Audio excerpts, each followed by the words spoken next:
Living with anxiety, I guess, it almost feels like you believe that there's a camera on you at all times. Like everybody's watching you. You don't literally believe it, but everything really just seems to be life or death. At least that was my experience, and it sometimes still is.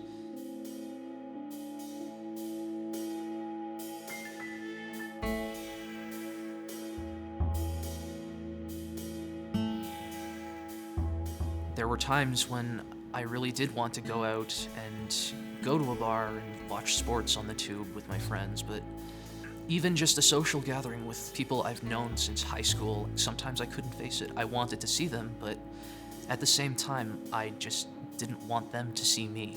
I didn't want them to see me the way I was. I was ashamed of it. Every single sentence that I spoke, I questioned whether I had put it correctly, whether I had sounded manic, whether I had sounded anything. I was a bundle of nerves wrapped up in self-consciousness.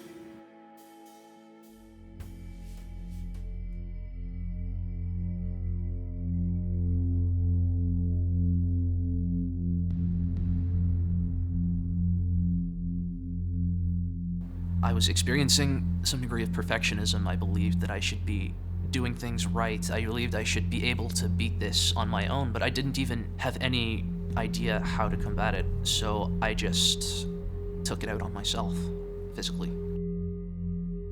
Unfortunately, most of my self-harm has left a lasting impression, I believe, in that it was blunt force trauma to the head. I had, either with my fists or occasionally, I had been known to use a baseball bat. I successfully knocked myself unconscious on at least one occasion. And it has definitely left a mark. It's harder for me to process my thoughts sometimes as quickly, and my memory is spotty, especially of my younger years.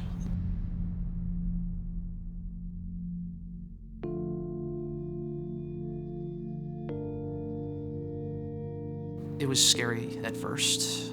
I didn't know anybody. I was very much feeling alone. I went out of my room to eat and do the therapy sessions, but I was quiet and very reserved. And then I started to meet people, and after I realized that this is an opportunity that most people like me will never have. So I started reaching out to people. I started actively participating in the therapy sessions, and it paid huge dividends immediately.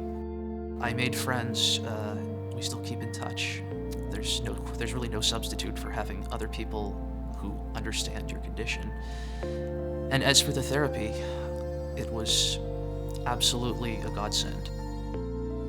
I used to be very angry at myself for what I had done to myself, and that I had, in my own feeling, mutilated my own brain. But I've learned to forgive myself for that, thankfully. It took a long time, but I learned that I was not well, and that I need to show some compassion to that kid who was just really, really sick and trapped inside his own mind.